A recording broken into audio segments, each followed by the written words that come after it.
స్వాతంత్ర దినోత్సవ శుభాకాంక్షలు.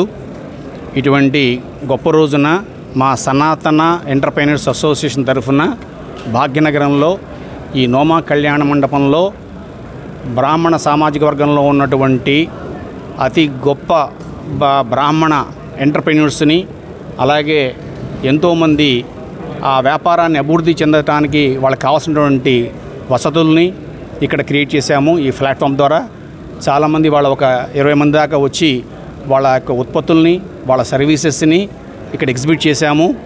ఫ్యూచర్లో ఏదైతే మేము 7 ఏళ్ల క్రితం ఈ సంస్థను స్థాపించి ఎలా అయితే మనం ఒక నేషనల్ లెవెల్లో, ఒక ఇంటర్నేషనల్ లెవెల్లో బిజినెస్ ఎలా ఇంప్రూవ్ చేసుకోవాలి, వాళ్ళకి ఎటువంటి మార్గదర్శకము ఇవ్వాలి, ఎవరితో ఇంటరాక్ట్ కావాలి, ఎవరితో మనం ముందుకు వెళ్తే వాళ్ళ వ్యాపారం చాలా అభివృద్ధి చెందుతుంది అనేటువంటి ఒక ఆలోచనతో చేసినటువంటి ప్లాట్ఫామే ఈ సనాతన ఎంటర్‌ప్రెన్యూర్స్ అసోసియేషను.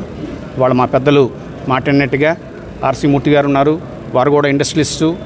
వారు బిజినెసే కాకుండా ఈ సమాజానికి మనం ఏమైనా చేయాలని తపంతో వారు లాంటి వాళ్ళు చాలామంది ముందుకు వచ్చి ఈ సంస్థని, మన పీసపాటి శ్రీనివాస్ గారు లాంటి వాళ్ళు, మిగతా పెద్దలందరూ కూడా గోటేటి కళ్యాణ మండపం వారు ఉన్నారు ఇక్కడ.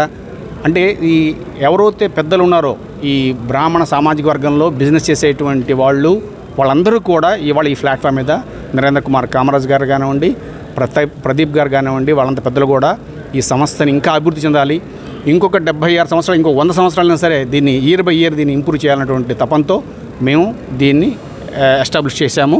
అది ఇవాళ ఆ కళ నెరవేరింది. ఈ కళ కంటిన్యూ అవుతుందని మీ ద్వారా నేను మా అందరికి తెలియజేస్తున్నాను.